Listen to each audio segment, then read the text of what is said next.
All right, what's good, y'all? So today is November 26th, 2025 at 10 a.m. And as of last week, I ran a sub-4 marathon. This is my pace right here at 3:59:59, which is insane. But in this video, I kind of just want to talk about like my experience through running a marathon and how I actually ruptured my appendix 12 weeks before. And I only had 6 weeks of actual training for this marathon. I figure I might as well actually have the medal with me while I'm talking about it. And I know this is not really a flex, but a half marathon from the year prior. And just to give you context, I've never been a runner before in my life. I still, to this day, hate long distance running. But it's the mental perseverance for me that I get to work towards something. I have a concrete goal set for myself and dedicate myself every single day towards that goal.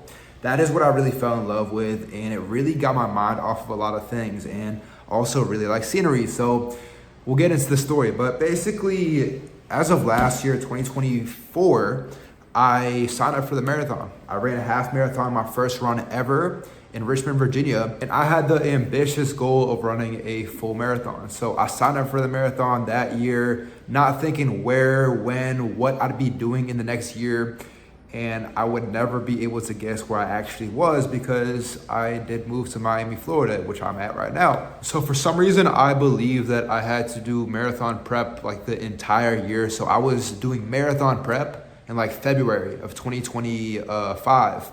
And that wasn't, like, I had my marathon. The marathon was in November 15th, 2025, of course, already passed. But that was about 9 months of a difference between February and November. So I don't know why I was thinking I should train for a marathon then when I really need about like 12 or 16 weeks, which is what I committed to. So I didn't actually start marathon prep until I came back from my trip in Canada, which I went to Canada for like a good chunk of August and summer of 2025. And I was visiting family. So this is where the story gets interesting because I ruptured my appendix.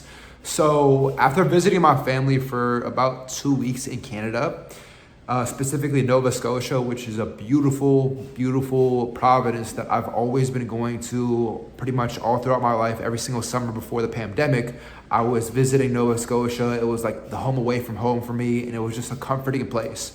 So I was flying back from Canada when the morning of my flight, I started feeling this weird pain in my stomach. Like even the night before, I was like kind of aching a little bit. I thought like I ate something bad. I was eating a lot of yogurt, which isn't bad. I've been eating yogurt a lot. So I thought like something got stuck in my body. That's kind of what it felt like because I was trying to listen to my body. And I woke up that morning just feeling this agonizing pain. Just my stomach was hurting. And I was like, bro, I got food poisoning because I've got food poisoning twice in the last year. One time I was in Miami in March and I ate pasta for the first time in months. After I ate pasta, I got food poisoning. So I was like, bro, I ate pasta the night before my stomach started hurting in Canada.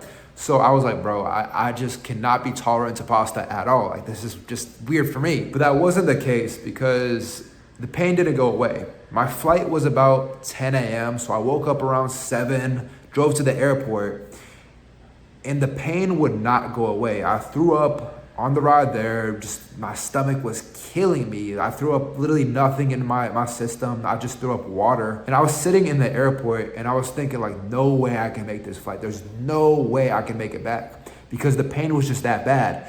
And one of the attendants for that managed like our terminal, I guess, or our gate, they were saying the flight is overbooked. We're gonna offer cash for whoever gives up their seat. And I'm like, bro, this is my way out. I get money too. Like, let me just let this food poisoning pass and I'll stay another day with my family. So I didn't think much of it, but I was like trying to, give up my seat. But my dad called me. He was like, bro, you're not giving up this flight ticket. You're coming home today. And I'm like, all right. He was like, suck it up. And I was like, okay, bro, I got you. And I tried my best to suck it up. So like 20 minutes before the flight, I kept throwing up, just stuck in the bathroom. I was flying back with my sister, so she was telling me like, stop bitching, get on the flight. And I was like, bro, what do you mean bitching? I'm literally throwing up. And I get on the flight, and at the time, like I still didn't know that I ruptured my appendix. And the thing with a ruptured appendix is as you move up with air pressure, because I'm on a flight, of course, as the air pressure gets tighter and tighter and tighter, it squeezes on my appendix more and more and more. Imagine this. Imagine someone stabbing your torso and just twisting the knife, twisting the knife, twisting the knife. It was the most agonizing pain. I'm telling you, I had the darkest thoughts of literally putting me out of my misery. I feel weird saying this, but hoping the flight would crash just so I didn't have to feel that pain. Like, I know that sounds really bad for me to say, but that's just how I was feeling mentally, because the pain was so agonizing. I've never experienced something that painful before in my life. And so it felt like I had a fever because I was sweating the whole time. I had chills. I had like the air blasting on me. And like my sister had this handheld fan, so I was just blasting myself with that the whole time, sweating. The flight attendant was checking on me. Right as we took off, we hit the max. I forget what it was called, but like the max altitude you're flying at. I immediately threw up. I ran to the bathroom, and people could tell like there was a line. I was like holding my mouth like this, and people like let me through. And luckily, I got right to the bathroom when I threw up. That flight was terrible. I had a connection in LaGuardia, New York, and my final destination was Richmond, Virginia. So we were in that connection. The layover was like 3 or 4 hours, and I was still under the assumption that I had food poisoning. So I was like, let me try to eat something, try to make myself feel better. So I was trying to eat like applesauce. I think I tried more water, but it just didn't help. No matter what I did, it didn't help. And like, I remember I was just trying to get myself past the minute, like thinking, if I can last till the next 20 minutes, I'll be good. And then I kept pushing in my head. If I can make it back to my bed in Virginia, my room in Virginia, and just put my body on the bed, I would feel good, bro. And that's all I was looking forward to, is just because I was still under the assumption that I had food poisoning. So I was like, I just need rest. I need to just stop. I need to stop moving, stop traveling. I just need to sit in my bed. So I was thinking, like, as soon as I get in my bed, like, that was just the feeling that was running through my head. Like, let me just get to my bed. So the connection from LaGuardia to Richmond, luckily there was literally no one on the plane. So I got an entire aisle to myself. The flight was still unbearable, a little bit better than the first flight. But I mean, again, I got the road to myself. So I literally like laid out on the flight, like my entire body across the seats. When I got back, I was like, my dad picked me up, and he still thought I was bitching. He still thought I was being soft. So he just took me back home. And again, I didn't know that I had a ruptured appendix at the time. So immediately I got home, and I had that feeling where I sat back on my bed. I just laid out. I was like, bro, this feels good. And I was thinking like, just let the pain stop. Just let it stop. And I was thinking I was going to take pain meds or something, but it just felt worse. And luckily I have a doctor in my family. So my mom finally checked on me after like 2 hours of just, I guess she thought that I was just being dramatic and she wanted to leave me alone. So I called her. I'm like, Mom, help. And she called one of the doctors in our family, and he was saying like, this is probably appendix, because I described the pain some to the T. And he was saying like, this is likely appendix, you need to go to the hospital. And I was like, bro, take me to the hospital, because I just want this pain to stop, and I don't care what I have to do, just make it stop. I get there, they run me through like this scan where they scan my entire body to see if it was a ruptured appendix. She thought it was. I had an IV hooked to me. I went through like 4 or 5 bags of water, and I've never had a liquid IV hooked onto me through my arm, but it was the best feeling ever, because I was so dehydrated. And I just wanted to drink so much water, but I physically couldn't. And it was good because I didn't actually drink water, but I felt hydrated. Like, I felt so good. So they put water in my system. They hooked me up with pain meds. I felt great.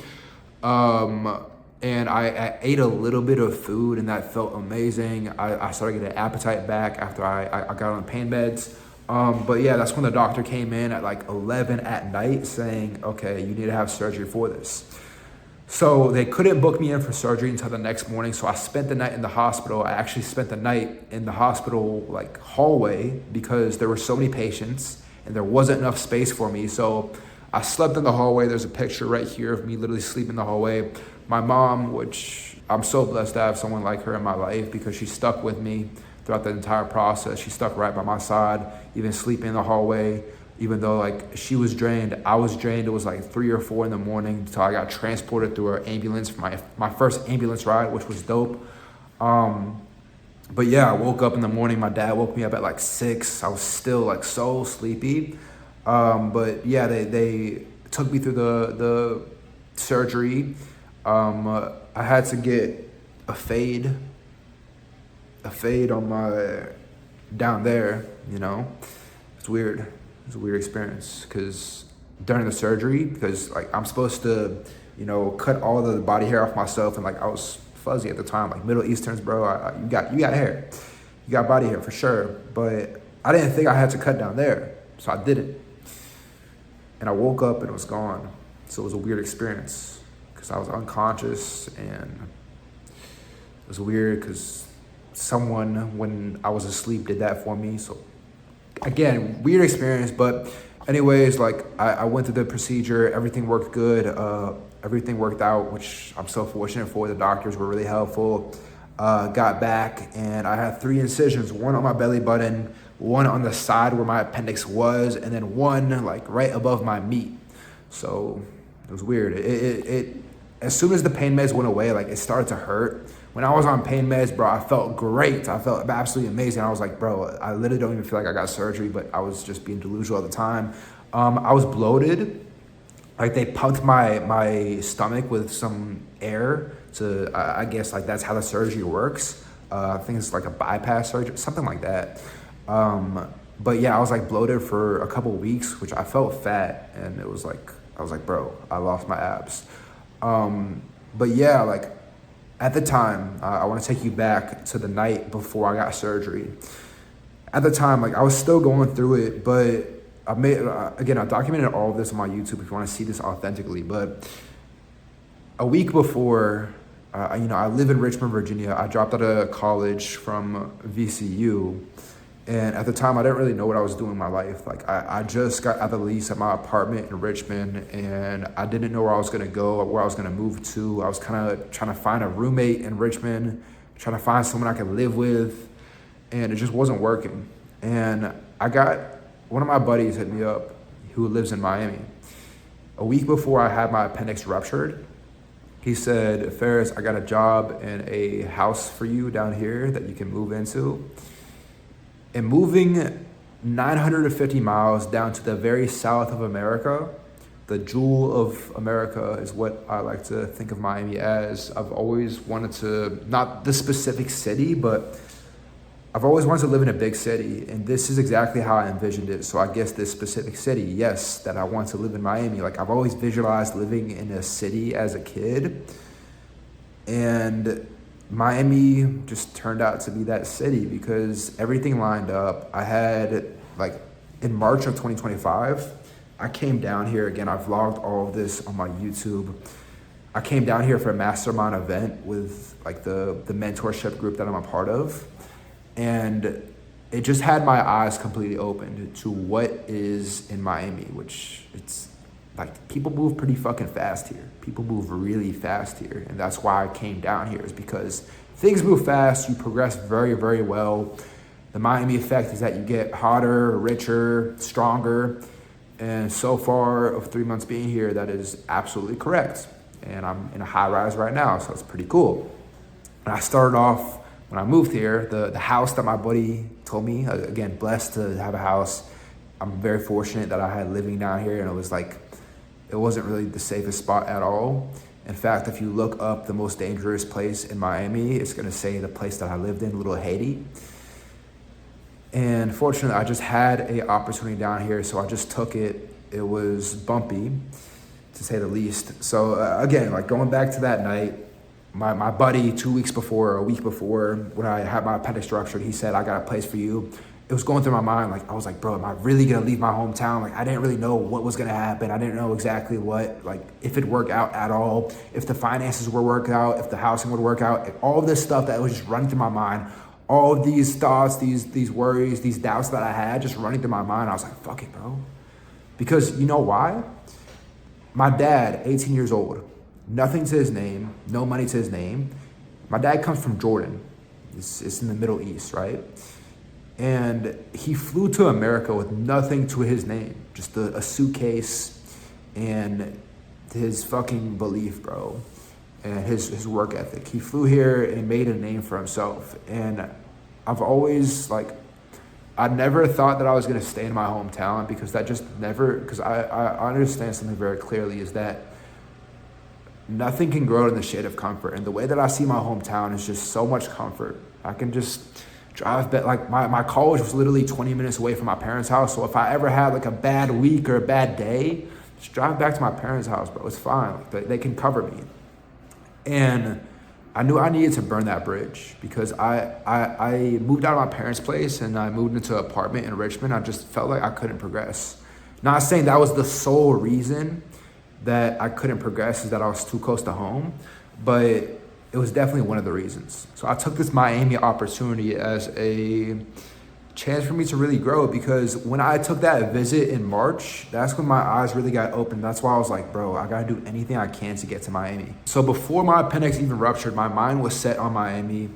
2 weeks, like my boy let me know, like 2 weeks before, he was like, bro, you should move down pretty soon. Like he's a fast-paced mover, and like even to this day, like, bro, he already switched cities. He's not with me anymore. He's in that sounds bad. He's in a better place now, but no, he's doing good for himself. So he moved very quick, and he was like, bro, you gotta come down here sooner. Like I'm not gonna have that chance. And thinking about it now, like if I didn't move at the time where I did actually move, then I wouldn't have had that opportunity. Like the opportunity was such a small window, and I capitalized perfectly on it. Like I didn't know if everything was gonna work out, and it did. Everything worked out. And I mean, nothing will be truly perfect, but life is what you make it, and reality is a mirror that reflects onto the energy you give it. So that's what I understood. So anyways, 2 weeks before I ruptured my appendix, my eyes were set on Miami. I didn't let anyone know that I was actually going, any of my loved ones, except my boy that obviously gave me the opportunity. That I told him, like, okay, bro, let's do it. Like, I don't care what it takes. I'm gonna move down. And it was actually in the hospital where I told my mom, I'm going to Miami. I'm moving. And I definitely love my mom so much. I guess I'm a mama's boy, but she thought I was joking. She started laughing because I was dead ass. I started crying. I was like, I'm leaving home, because like this time because I moved out of college before. I moved out of my parents' house before, but this time there's like no going back. And the way I see it now, the way things are moving now, like nothing will really ever be the same as it was in my hometown, as far as like how things were in my childhood, growing up, even moving into college. Things will never be the same, and I'm okay with that. But I told my mom in the hospital, started crying, and it was tough. She didn't believe me. Again, she didn't believe me. And it was the first time I actually said it out loud that I'm moving to Miami. My mom told my dad, and my dad didn't believe it either, but sure enough, 2 weeks later after that surgery, I moved to Miami. And again, keep in mind that all of this was, I had no intention a year ago when I signed up for the marathon that I was gonna have a ruptured appendix, move different states to Florida. But one goal remained the same, and that was to run this marathon. And I didn't care what it was gonna take, I was gonna do it. And again, it feels fucking great having this with me right now, because I did it, I fucking did it.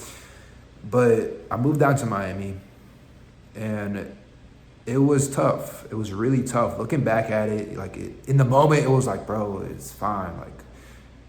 Like things are gonna try to work out. But I'm telling you, bro, my first month there, and honestly, my first month there, I've had multiple times where I've just sat down. I was like thinking, bro, there's no way I can do this. I gotta go back to Virginia.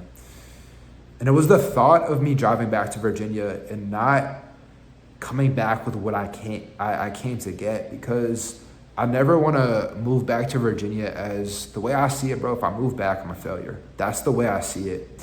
And that's what kept me from moving back in my head, is that, bro, if you move back, there's no hope for you. There's no chance you'll be able to devote anything else in your life if you actually move back. And again, multiple times throughout the first month, even the second month, I had thoughts of going back to Virginia, going back to my hometown, because it was really fucking hard. It was really fucking hard. multiple nights. Like I'm telling you, the place I stayed in, although I'm so fortunate and blessed that I had a place to sleep, multiple nights I woke up with cockroach bites all over my body, bro. All over my fucking body. I woke up at 4 a.m., my typical wake ups with, cockroaches that I had to fucking kill and get rid of because the house was so fucking nasty. I was sharing it with, at one point there were 6 people living in the house that I was in. And it was tough. It was really fucking tough. I hate shared living. I was around some not good people. I mean, fortunately, I made some good relationships, but my discernment failed me. I believed that these people were good for me, but really, it just didn't turn out good. Around a lot of bad things that I just didn't align with morally. Drugs, alcohol, like the worst drugs you can imagine, the worst people you can imagine, in the worst, like a very difficult neighborhood. Again, thinking back at it now, I don't know how the fuck I did it. I don't know how the fuck I put myself through it, but I did. And that's why I'm here today. I mean, although I didn't fucking make it, I'm in a better place now. I'm in a high rise where there's no cockroaches. And like, that was my first thought when I toured this place. It's on the 51st floor of a high rise in Miami. I was thinking, no way the cockroaches can get up 51 floors. I'm good. But my first night, I had a lizard that was in my apartment, and I was like, what the fuck? I wasn't tripped out, but it was funny. But yeah, no cockroaches so far. I keep my place pretty fucking clean, so I don't even know if it's possible they can come up, but even if they do, they're not making it. So marathon prep was extremely taxing on my body. And like initially when I got started, like I was just trying to find my groove because I was moving, like I was in a situation I didn't really understand. Like in the house that I was when I moved down to Miami, I didn't really have a set routine. Like I run systematically off routines. Like I can't operate any other way. And moving states, moving cities, I was completely off my game and I just didn't feel like I could make any progress. So I was like slowly just trying to make something out of nothing. So I was literally hitting Miami Beach, like there's like a workout area. It's not the best equipment, but I didn't have any money at the time. I didn't have any, I didn't have anywhere to go for weightlifting. So I just was like lifting literally on the beach, which was actually pretty fucking cool. Like I actually had a good time. And that's when I just, like, I knew that I wanted to make this goal for myself happen. And there was a day where I was like, fuck it, bro. I mean, this isn't really like weird, but I just set like the most concrete schedule for myself. Like obviously like using ChatGPT like anyone else would, I set a marathon game plan for myself. Like every single week I'd have a tempo run, a long distance run, recovery run. What else? I had there's another run I'm missing, but I had like 4 runs a week, and every single week just progressively getting more and more longer, more and more strenuous, and my body was just taking a beating, bro, a complete beating. And like it just started off because I'll go back, I'm kind of mixing up my timelines here, but going back, like when I ruptured my appendix, I had surgery. I had 2 weeks before I moved to Miami, so I was in Virginia, and I was like, bro, how am I gonna move when my body is like barely functioning? I can barely lift up anything. And I was like told, you need 6 weeks of recovery. You can't lift anything above 10 pounds. And I was just taking walks every single day in the morning at like 10 a.m. Not 10 a.m., but 10-minute walks every single day. That's what I was doing. Just every single day, just slowly trying to make any type of progress. Because before that, I was running like a good 10 miles pretty calmly. And I can only imagine what my pacing would be like if I didn't have that 6-week gap. Because in reality, I should have had a 12-week marathon prep time frame, but it got cut down to 6 real weeks. So I was really pushing myself for 6 weeks. So in an area that I was still trying to get used to, in a house that was not safe for me, doing a job to make any type of money for myself, I was doing marathon prep on top of all of that, bro. I don't know how I did it. I pushed myself to the fucking limit every single day, waking up at like 4 a.m., trying to get my run in before work. I'd start working at 7 a.m. I wouldn't clock out until about 7 p.m. It's like 12-hour shifts. Again, it's not like my work was strenuous, it was on call. So like it was actually kind of fortunate it worked out well because I wasn't like on my feet the entire 12 hours. Like I was driving, I was like taking calls. it wasn't too bad. Besides that, like it was just a grind every single day. When I had that game plan set up, I was like, okay, you know what you need to do now, just execute. And putting myself through marathon prep was worse than the actual marathon itself, because it was just every single day, just strain. I mean, so many situations I had to persevere through. My body was like constantly aching. I had a couple times where I had like a hamstring strain, calf strain, but I persevered through all of that shit. And then 2 weeks before the marathon, you taper down, which just means that you lower your input, you lower your volume. So I was doing like, instead of like my max mileage I did was 21 miles, which I did a vlog for that as well. Again, I've documented everything along this path. And I did 21 miles. My hamstring was like cooked, absolutely cooked after that 21 miles. So I was 2 weeks out from, actually a week out from the marathon when I did that 21-mile run. And I was like, bro, no way I can do this. There's no way I can run this marathon, because my hamstring was tweaking.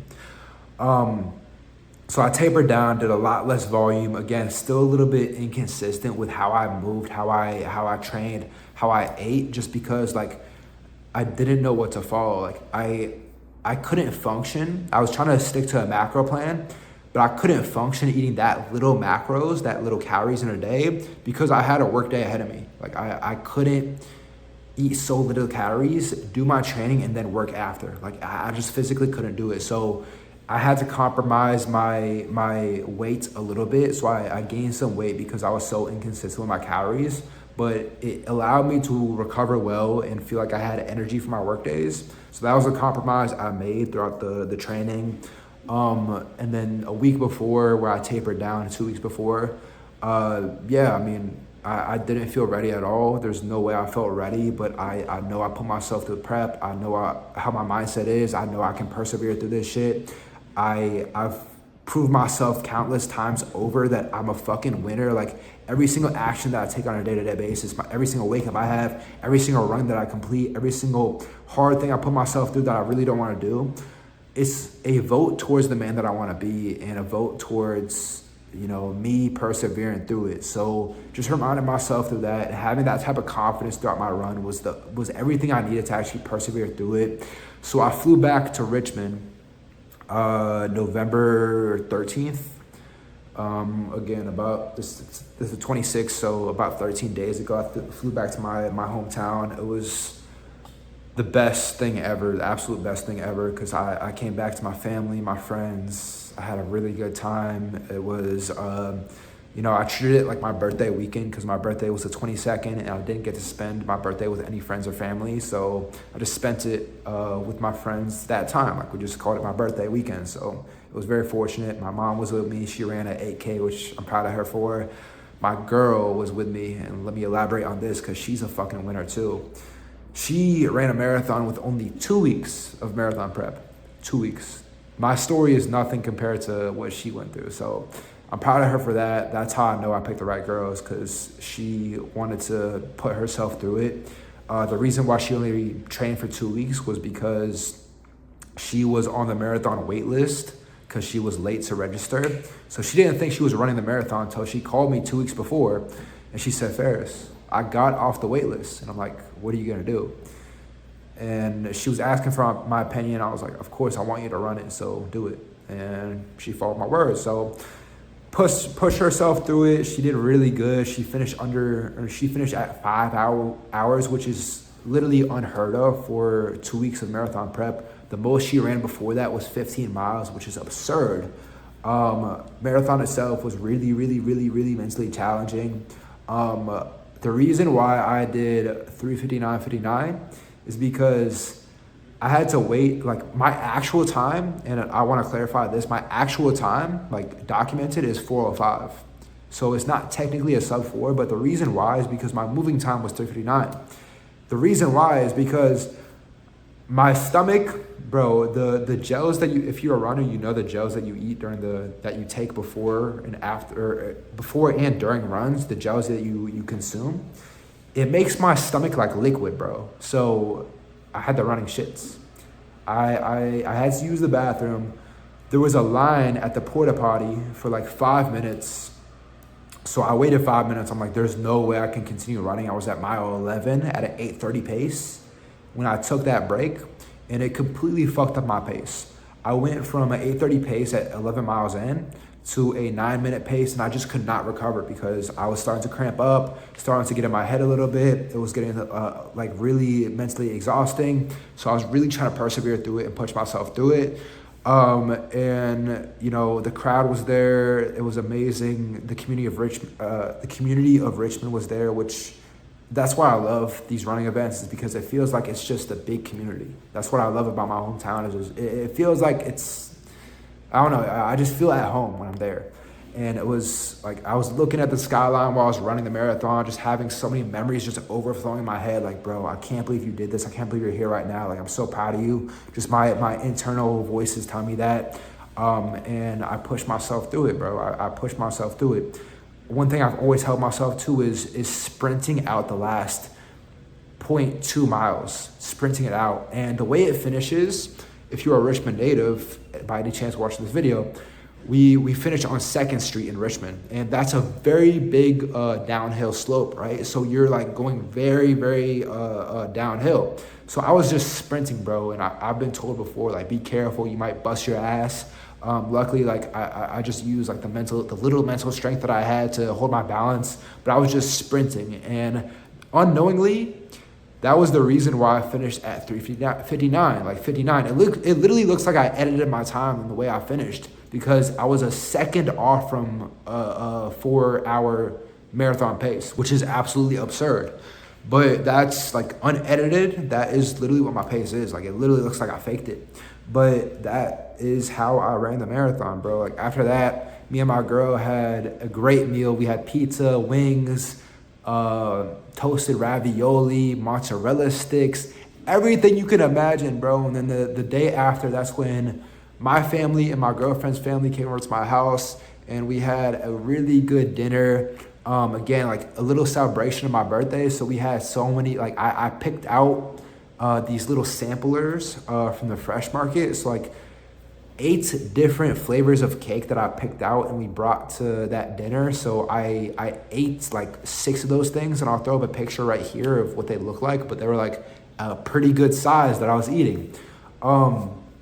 But yeah, I mean, I just wanted to sit down after my marathon and tell y'all the entire story, because reflecting on it now, rupturing my appendix 12 weeks before the actual marathon, an actual like a 6-week window of marathon prep, is, I'm proud of myself, bro. And it makes me feel prideful, and I get to relive a memory every time I see this medal right here.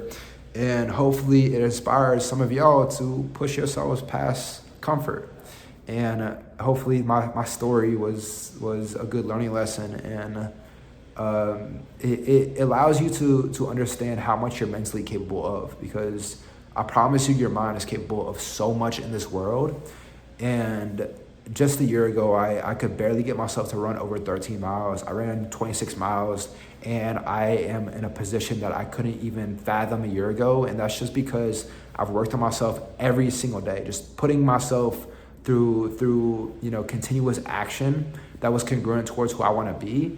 That is how I got here today. So this is a good symbol of everything that I've done up to this point, which is just put myself through so much self-improvement and just developing myself, reinvesting everything back into myself, which is your greatest asset, is yourself. But yeah, I just want to sit down, more of a longer video. I don't typically record this long videos, but I appreciate y'all watching. I would recommend actually going out and watching the videos that I filmed. Every marathon prep video that I had one in Italy, which is dope, one in North Carolina. I literally vlogged everything that I did. Like, the story is pretty cool. Hopefully my kids appreciate this lore, so it should be pretty cool. Again, I appreciate y'all watching, and I will see y'all later.